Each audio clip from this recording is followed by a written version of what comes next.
कौन हमसे भूल भइल, पियावा गुलरी के फूल भइल। काहे उठल बार हमारा से खान के, तू तो भूल गइल राजा अपने जान के। काहे उठल बार हमारा से खान के, तू तो भूल गइल राजा अपने जान के।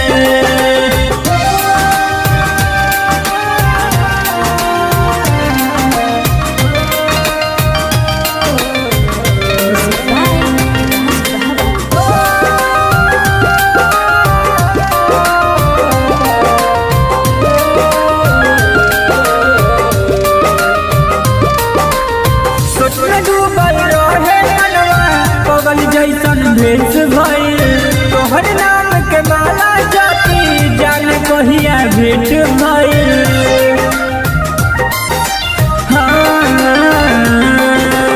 सोच में डूबल रहे मनवा, पगल जैसन भेष भइल तोहर नाम के माला जाती, जान कहिया भेंट भइल।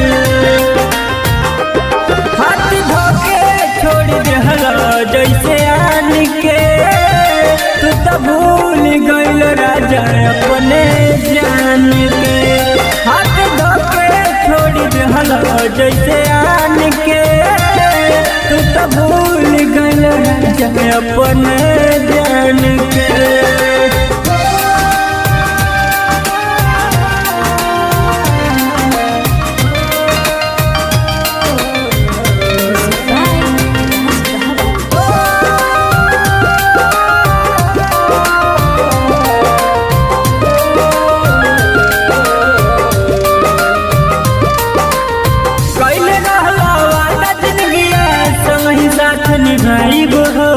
मुकेश पारे कहला प्रेम तोहसे दूर न जाइब हो।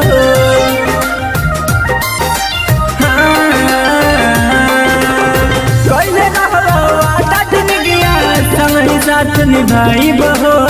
मुकेश पारे कहला प्रेम तोहसे दूर न जाइब हो। लौट के आजा बतिया हमर मान के, काहे भूल गइल राजा अपने जान के। लौट के आजा बतिया हमर मान के, काहे भूल गइल राजा अपने